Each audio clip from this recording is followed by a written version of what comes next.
Hello. It's a Victory Monday. When was the last?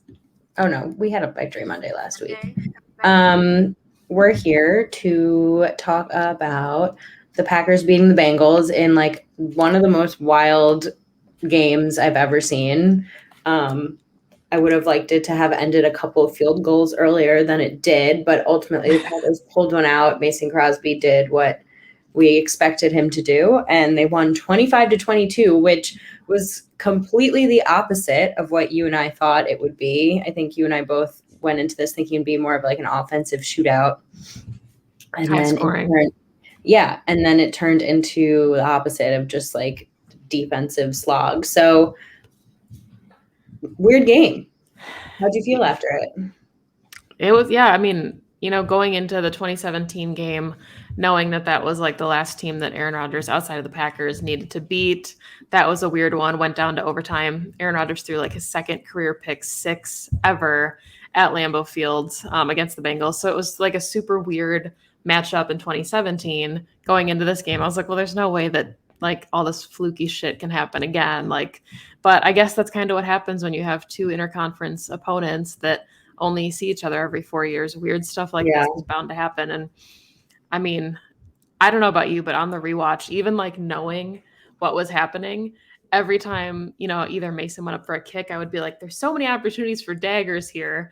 Like you're like, oh, this is it. This is game. And then you look and you got like 20 minutes left on the little recap and you're like, yeah, definitely not game yet. But. Yeah. It's interesting too when it's hard to compare to past times because it's not like with even other NFC opponents where it's like, oh, we played them last year. Like this team is completely different than the last time the Packers played the Bengals. Like there's not a single similarity left. And I think by all accounts, this is probably the best Bengals team the Packers have played in a really long time. And I said this on Pack-A-Day yesterday, like if I'm a Bengals fan, I'm kind of leaving this game feeling pretty good. Like the Bengals almost beat the Green Bay Packers, and that's not exactly an easy feat, even though they were home and it was close. So like Joe Burrow is legit. They call him Joey Franchise. Like that's his nickname is Joey Franchise. So they've got Jamar Chase, like a pretty legit wide receiver core. So I don't know, not that this is a show about the Bengals, but I feel like if I was a Bengals fan, I'd be like, yeah, okay, like maybe we are contenders. Maybe we can even win the AFC North. Like that's, or at least wild card it and come in second, probably after the Browns. So just an all around like kind of funky early in the season game. I want to know what your biggest takeaway was before I tell you mine. Should we do like offense, defense? Or do you have like a holistic takeaway from the game? I don't know. I just had a one that stood out. Just one. Okay. I guess for me, it was just capitalizing red zone, both sides of the ball. Like, the defense is still giving up scores every time the opposing offense gets down into the red zone. And then we had two drives for the Packers, the 59-yarder to Devontae, get you down into the red zone. Feels like it can be the dagger. And they settle. And then you have Aaron Jones and you are settling and not scoring touchdowns in those moments. And I think had any one of those plays turned into more points, that could have been a game over situation. Yeah, that's interesting. Yeah, I guess Matt LaFleur was getting some slack for like not going for it in some of those situations, but I just feel like I don't know. I mean, I see it both ways. Like you have Aaron Rodgers, especially like the 4th and inches, like why give the ball to Mason Crosby? But I was talking about this with my dad this morning because he's, I don't think, quite as cut up to the analytics crowd. Mm-hmm. And he was like, I thought Matt LaFleur letting Mason Crosby kick the final game winner was an amazing decision as a coach because Mason makes that and it completely like cleans the slate moving forward. If you say, I don't trust you, I'm not giving you this opportunity, what if his yips continue on into other games? Like now I feel like you walk into the Bears game and I'm not worried about Mason Crosby kicking a field goal because coach had faith in him. So I do think I obviously see like both sides. I think I, in the moment, was like, just go for it, just go for the touchdown. But there were other drives where, like you said, you just felt like, why are you playing for the field goal? Yeah. Go ahead. No, finish. No, I was just gonna say I thought like that was a really weird decision on 3rd and 15. And I understand like it seems like there's trepidations there. Like something about the field goal unit is still, buggy, whether it's, Peter Bukowski had a screen grab of all the pressure still coming off that right side. And, maybe that's why Crosby is pulling the ball left. Like there's all these little things where it feels like we're not getting kind Do of you the think full that's what story it yet. is? I was talking about that with Andy and Alex last night. Like, even if they made only like the slightest adjustments because the game before they almost had a blocked kick, like that could totally impact him. Oh yeah, like if he's rushing because he feels like he doesn't have enough time, so the second the ball is touching, he's kicking instead of like kind of leaning into, Yeah. those swings. I think that is something. And I thought it was really interesting too that they went, on 3rd and 15 and made a field goal attempt. And I get it, if it's like a botched handoff and you dive on it, you get another attempt, but it's like 3rd and 15, hand it to AJ Yeah. Dillon and pick up 4 yards and make it like a little bit easier. I don't know. Yeah. And these are all I things mean, you think of after. Matt LaFleur's calling in some of those situations was just confusing to me also. Like they got like kind of cute on 3rd down in the red zone going to Cobb. And I was like, why did you do that? Or he would just like run it up the gut on 1st and 2nd down and then have to do something creative on it's like, what are we doing here? Like why are you doing this in this moment? And there were a bunch on the rewatch. I saw it a lot more where definitely like taking a shot to Bobby Tunyon or even to Devontae, and you can see like other guys open.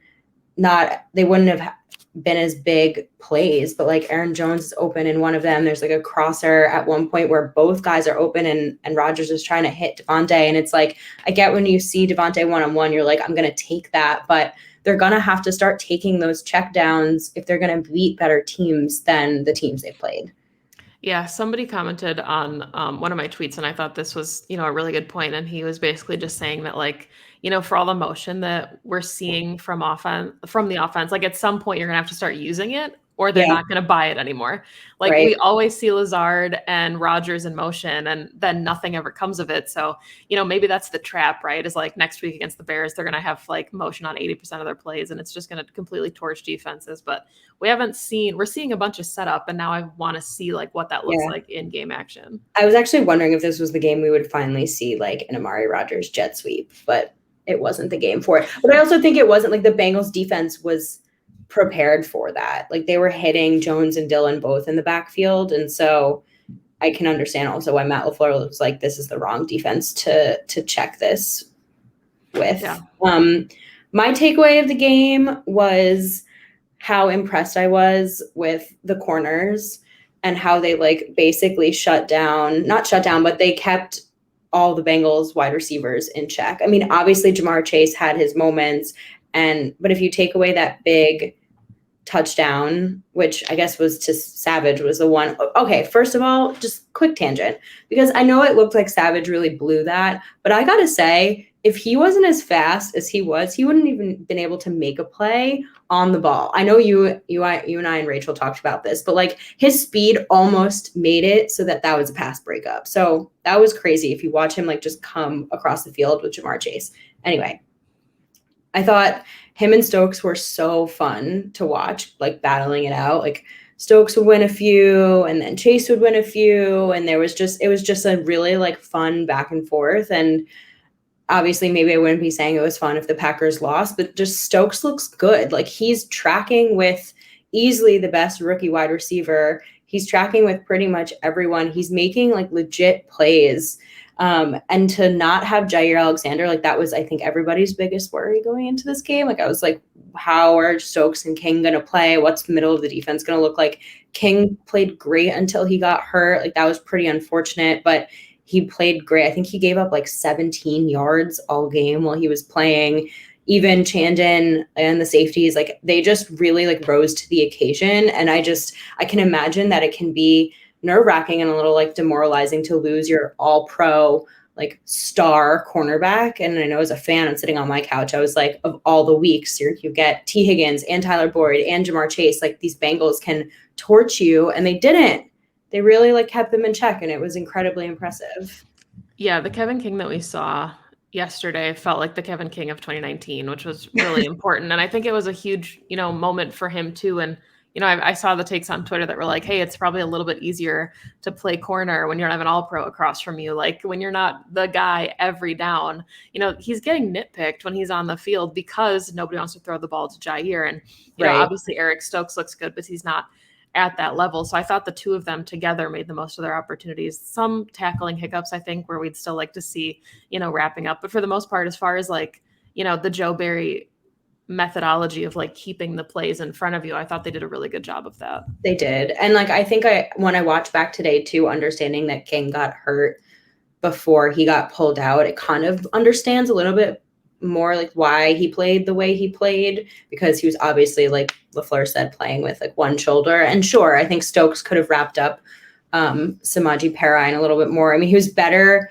It's interesting. He's much better on playing like a deeper ball than he is rallying to the football and tackling and bringing someone down. But I think like you can work on that versus just there was one, I think everyone was talking about it on Twitter, but the one where he completely gets beat and then just uses his pure speed to go up and bat the pass down. I mean, that stuff you can't teach. That is his raw and natural ability.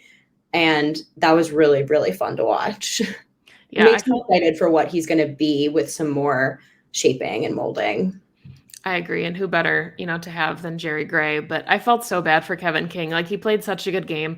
And then somebody goes to jump over him and like kicks him in the chest. And I'm like, this poor man. Like he was just, it wasn't even his fault, for some of those like fluke things. Yeah. And then, but no, that actually looked like it hurts so much.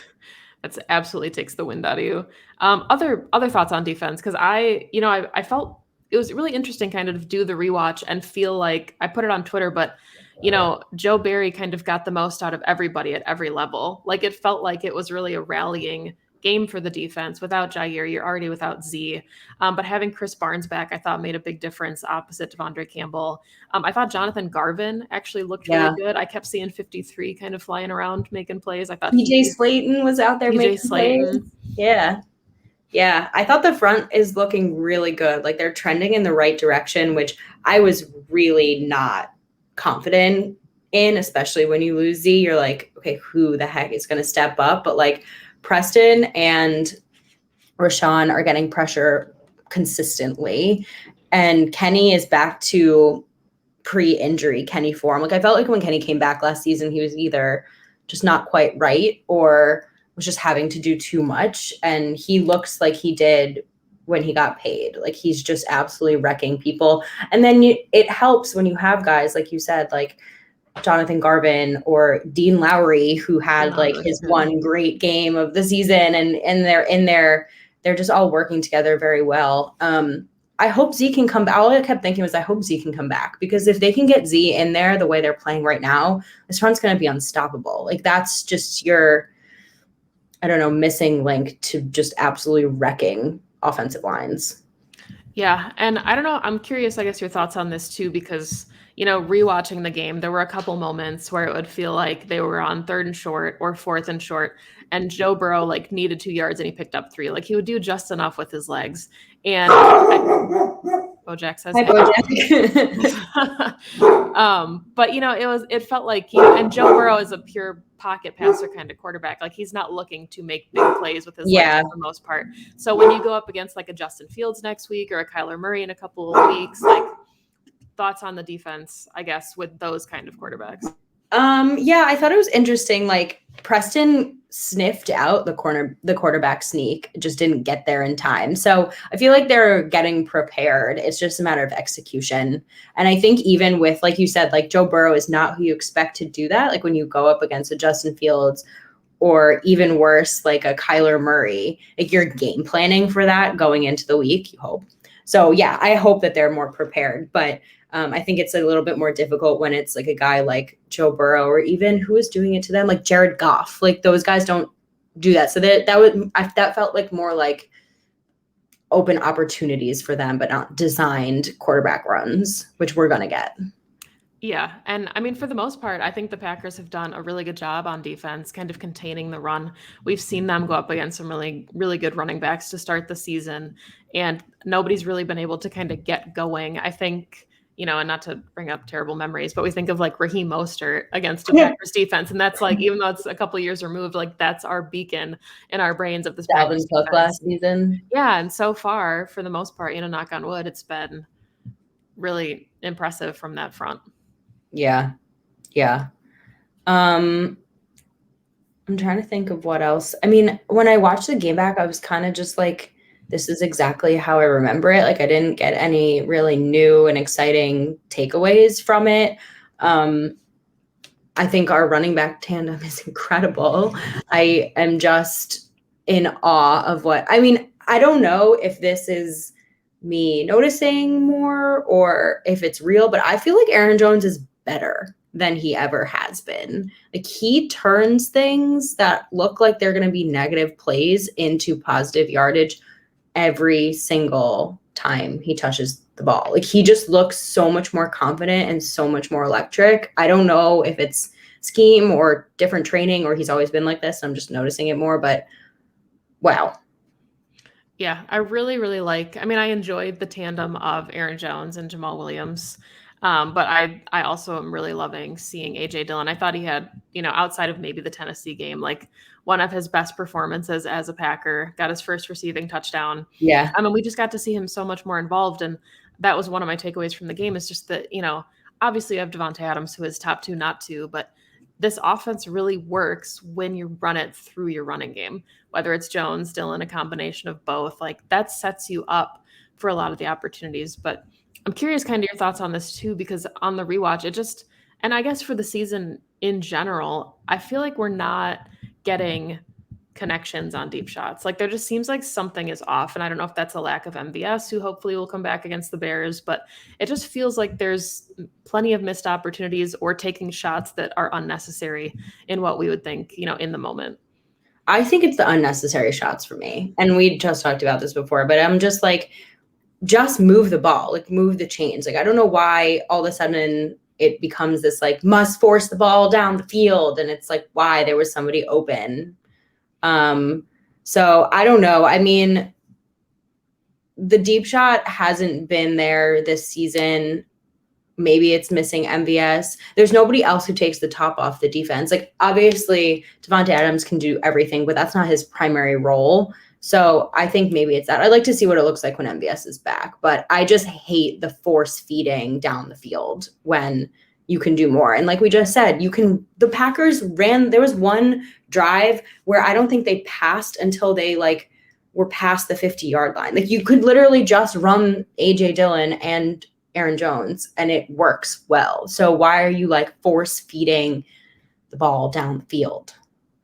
Yeah, I think what I'm most excited about, and whether it's the Bears or maybe against Washington, is to have MVS and Cobb together healthy, because I think, week 1 was kind of an anomaly. Like, we already crossed that off. MVS got hurt, and we haven't really seen like MVS utilized to his full potential with a healthy Randall Cobb back in this offense. And I think the two of them, are so important to the offense that Matt LaFleur tries to run, and being very different pieces, to have both of them on the field at the same time, I think is going to be huge, because I think Cobb is, as much as we talk about the connection that Aaron Rodgers has to Devontae Adams, because of course, best receiver in the NFL, like Cobb being back, I think means a lot to Aaron Rodgers and the comfort he has as like the third down security blanket.